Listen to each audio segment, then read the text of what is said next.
Picture this: Willow Creek Estates.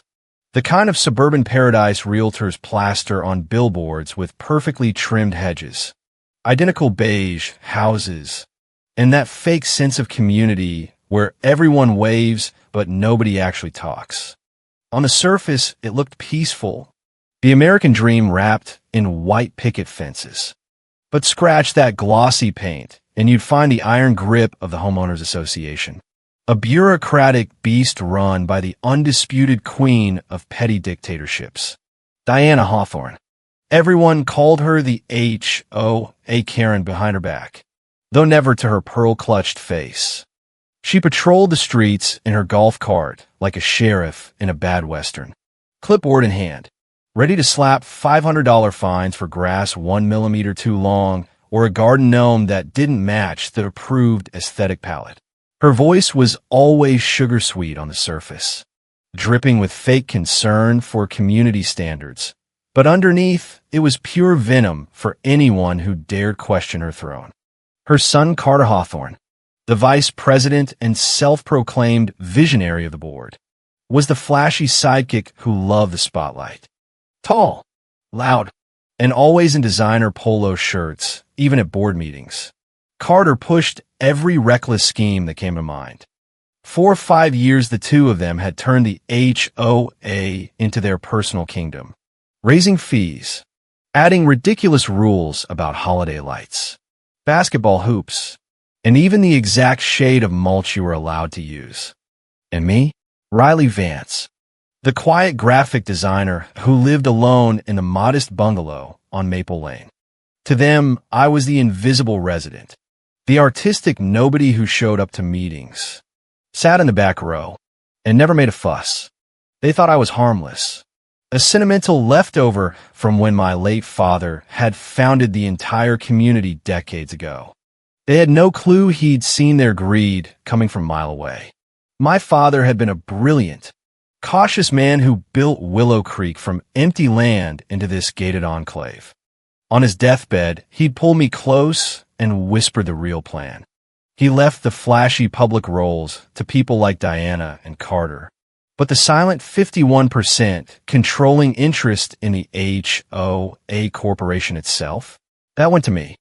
4 or 5 years I'd play the brakes, quietly vetoing their worst ideas in anonymous votes, keeping the community's finances from imploding while they took all the credit and laughed at my lack of ambition. I lived modestly, painted my studio, paid every fine without complaint, and watched, always watching. The night everything changed started at the Pinnacle Clubhouse, a ridiculously overpriced venue the HOA loved to rent for their victory laps. It was supposed to be a grand celebration of Carter's latest brainchild, a high-risk community enhancement merger. He'd lined up a massive loan to build luxury amenities nobody asked for. A private spa, golf course expansion, the works. On paper, it looked shiny. In reality, the debt-to-asset ratio was suicidal. One market dip and the HOA would be bankrupt, forcing special assessments that could cost homeowners their houses. I'd run the secret numbers. I knew the truth. The table was set with stiff white linens that could stand up by themselves, crystal glasses catching the chandelier light like tiny spotlights on their egos. Carter was holding court, voice booming about how this deal would elevate Willow Creek to the next level. Diana hung on every word, her face glowing with that toxic maternal pride. I sat there like the third wheel, the quiet ghost they barely acknowledged. When Carter paused for breath, I slipped in a soft question. Have you run the stress tests on those projections? The market volatility right now. The debt load. Diana's high tinkling laugh cut me off like a slap. She patted my hand like I was a toddler who'd wandered into the grown-up table. Oh, Riley, darling, stop acting like you're important. Leave the big decisions to real leaders like Carter. We barely even notice when you're around in these meetings anyway. Carter leaned back, smirking with pure, arrogant amusement. It's cute you're trying to keep up, little Riley, but honestly, we barely notice you at all. The words landed like hot coals on my cheeks. I looked at their smiling, clueless faces, and felt something cold and final click into place. My silence hadn't been protecting the community. It had been enabling their circus. My father's last wish, protect Willow Creek from itself, suddenly made brutal sense in a new way. I'd been the brakes for 5 years. Tonight, I decided some cars are simply meant to crash, and my hands were coming off the wheel. I finished the dinner with a strange, calm smile, letting their insults wash over me like distant static. They thought they'd silenced me. They had just armed me. The drive home through the glowing street lights of Willow Creek felt different, like the kingdom I'd once guarded was already on borrowed time. Diana's laugh still echoed in my ears, but now it sounded like the last notes of a funeral march for their little empire of rules. Back in my father's old study, I'd recreated in the bungalow. I poured his favorite whiskey and opened the hidden safe. There was the corporate charter clause he'd called the emergency glass break.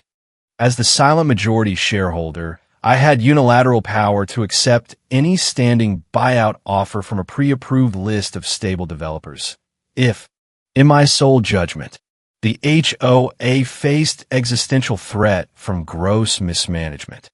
Carter's flashy loan gamble wasn't just risky, it was the perfect trigger. I read it again under the desk lamp, the words glowing like a promise, finally ready to be kept. The next morning, I wasn't Riley the quiet artist anymore. I was the woman who just decided to burn it all down on my own terms. I woke up that next morning with a clarity I hadn't felt in years. The black suit I chose wasn't for mourning, it was armor. Hair pulled into a tight, no-nonsense bun. Makeup minimal but sharp. I looked in the mirror and saw my father's quiet determination staring back.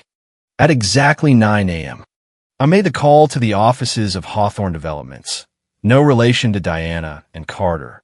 Just a delicious coincidence that made the irony sharper.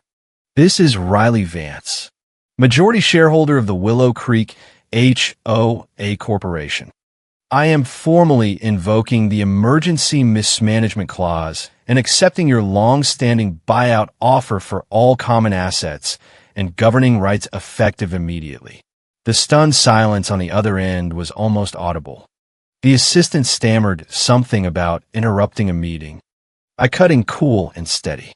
Interrupt him. Tell him the papers need to be ready by noon. I'll sign them in person. Click. One phone call, and the entire 7-year-old HOA empire my father built was on the chopping block. No regret. No sadness.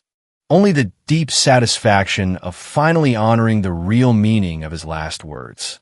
Protect the community from itself. Sometimes that meant saving it from the very people running it into the ground. The rest of the morning, I spent watering my plants. A strangely domestic calm settling over me while I just lit the fuse on a financial nuke. At 11:30, my phone buzzed. A text from Diana. Exclamation points flying like confetti. Riley, darling, Carter is hosting an impromptu celebratory dinner tonight at the club to announce the new enhancement project to the full board. You simply must come. 7 p.m. Sharp. It's so important we show a united front.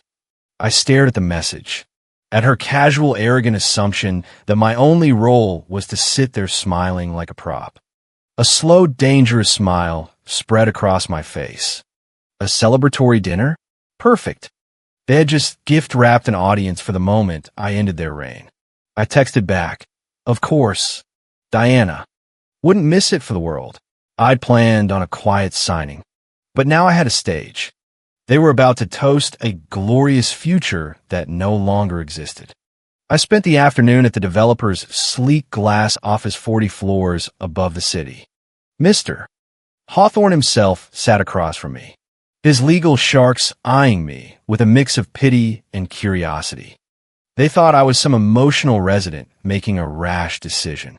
They had no idea this was the coldest, most logical move I'd ever made. Are you certain? Miss Vance, he asked, voice low. Once you sign, the HOA as you know it ceases to exist. Rules, board power, everything transfers. I looked him dead in the eye. Hand steady. I have never been more certain. One fluid stroke of the pen, and it was done. The common areas, the governing charter, the entire apparatus that let Diana and Carter play God, all sold. I walked out lighter, like I'd finally dropped a weight I'd carried for 5 years. Back home, I changed into the same severe black suit, armor for the battlefield.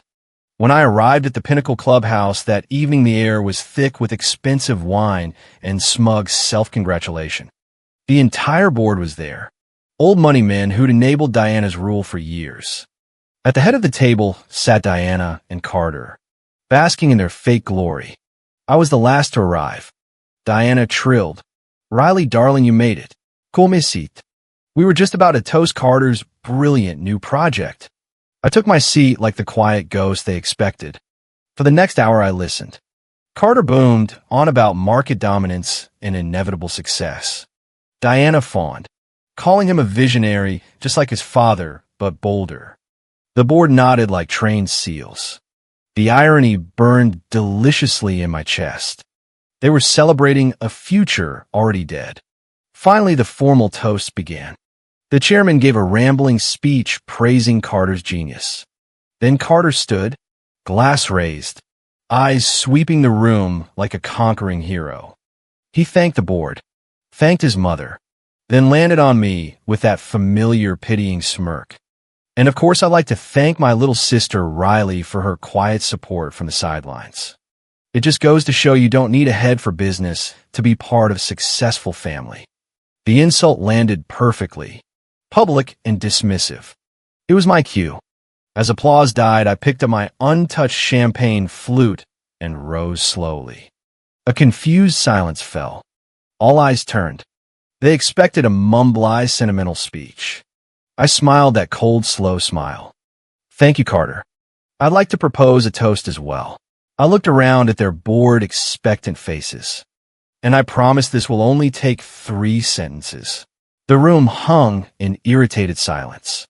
Carter looked at me with bored indulgence, like his pet had decided to perform. Diana gave me a tight warning smile, silently commanding me not to embarrass the family. The gray-haired board members shifted, expecting the usual tearful nothing from the artistic sister. I raised my glass, the cool crystal steady in my hand. My voice came out quiet, but it sliced through the chatter like a scalpel. "First, I'd like to propose a toast to Diana and Carter, who are absolutely right when they say my presence in this HOA is for the most part barely noticed." A few board members chuckled politely. Carter let out a short, smug laugh and nodded, as if to say finally she gets it. Diana beamed with triumphant pride, the quiet daughter finally admitting her irrelevance.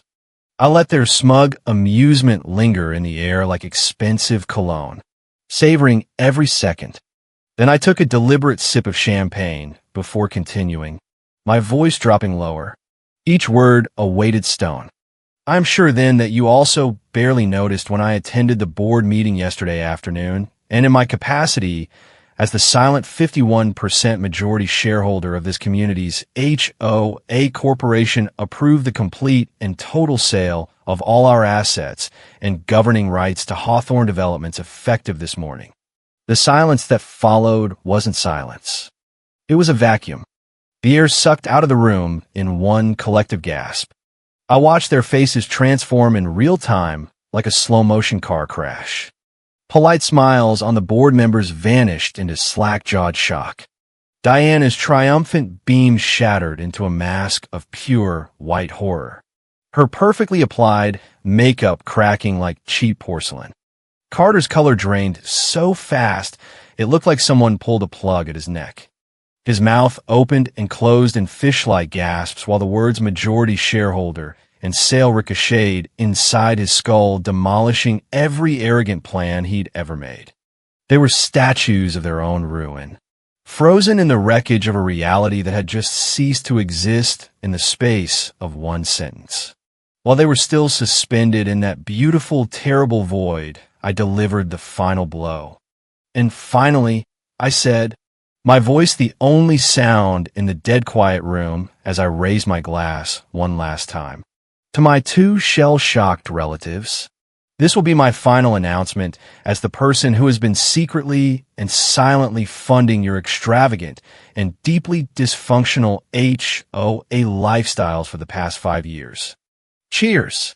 I smiled a real, genuine, deeply satisfied smile. The room exploded into chaos. Board members shouted over each other in a furious roar. Sold the HOA, what is she talking about, Carter? Is this a joke? Carter stared at me with dawning, terrified hatred. She's lying, he choked out in a pathetic squeak. She's delusional. She doesn't have that kind of power. Tell them, mother. But Diana was beyond words. She just stared, a single silent tear cutting a trail through her flawless makeup. I didn't engage in the shouting. My part was over. I reached into my purse and slid a notarized copy of the signed sales agreement down the long polished table to the stunned chairman. I believe you will find everything is in order, I said quietly. Then I placed my napkin neatly on the table, turned my back on the burning wreckage of their egos, and walked out. I'd entered that dinner as the quiet, invisible, unimportant resident. I left as the woman who had just legally dismantled their entire empire of rules and fines. The main restaurant area felt like another planet as I moved through it, calm and solitary in my black suit. Normal chatter from other patrons drifted past like background noise from a different life. I didn't feel triumphant or angry. I felt profound quiet for the first time in years. The weight of my father's secret, the constant pressure of silent sacrifice, all gone. As I stepped into the cool night air, my phone buzzed frantically. Diana's name, flashing desperate summons. I declined. Carter's angry text followed. You have no idea what you've just done. Call me now. I looked at the panicked words and whispered to myself. Oh, I think I do. Then, with pure, unadulterated liberation, I blocked both numbers. The days that followed were a quiet legal storm. Diana and Carter hired a fleet of expensive lawyers, trying to contest my father's while claiming bad faith and misinterpretation of the mismanagement clause. But my father had been meticulous. His directives were ironclad. Their challenges collapsed like the house of cards they built. The sale was final. The story became legend in local circles. The quiet, overlooked resident who in one 3-sentence toast completely and legally dismantled the arrogant HOA Karen's empire. Diana, whose entire identity rested on her social standing as the rule enforcer queen, was now just a disgraced former president. Carter, once the flashy golden boy of the board, became a cautionary tale of hubris costing everything. I attended one final formal meeting at the lawyer's office to sign the dispersal papers. They were different people now. The arrogance had evaporated into hollow, defeated bitterness. They looked at me with the raw, wounded eyes of the vanquished. They tried to speak, to apologize or accuse. I'm still not sure which. I didn't give them the chance. I signed in cool, professional silence, gave a polite nod to the attorneys, and walked out of their lives forever. No retirement yacht or mansion for me. I took my father's true legacy, his belief in quiet, intelligent, underestimated people, and built something new. I started a resident advocacy firm, a different kind of operation. We didn't invest in loud, flashy Carters or power-tripping Dianas.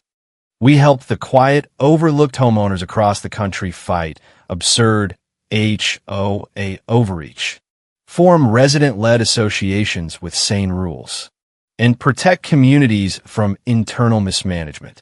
It's been a year now. I sit in my bright modern office filled with light and the excited buzz of brilliant minds who actually listen to each other. No more stiff white tablecloths or pearl clutch tyrants. Just real collaboration. At the head of the conference table, I listened to a young, nervous female architect pitch a revolutionary idea for community gardens that actually encourage creativity instead of fining it. I see in her passion a reflection of the part of myself I hid for too long. My family, my old HOA family, spent years trying to make me feel small. But in their final arrogant act of dismissal, they hadn't silenced me. They had unleashed me. The money was never the prize. The real prize was my voice. My father hadn't just left me controlling shares. He'd left me the key that finally unlocked me from their prison of expectations. I am no longer the brakes on someone else's runaway golf cart of rules. I am the engine of my own life. I smile at the young architect across the table. I believe in you. I believe in your work. Let's build it together. And as I watch pure life-changing hope light up her eyes, I feel a joy so profound it's physical. This is my legacy. This is my victory. This is my final and most beautiful toast. But let's rewind just a little because the real delicious part happened that night at the dinner when the chaos truly hit. After I slid the document across the table, the shouting reached fever pitch. One board member actually knocked over his wine glass, red spreading like blood across the white linen. A perfect visual metaphor for the bleeding out of their power. Diana stood up so fast her chair scraped like nails on a chalkboard. This can't be legal. Carter, do something. But Carter was still frozen, mouth opening and closing. The charismatic CEO mask cracked wide open, revealing the terrified little boy underneath. He finally managed a weak, "She's bluffing," but even he didn't believe it anymore. I didn't stay for the meltdown.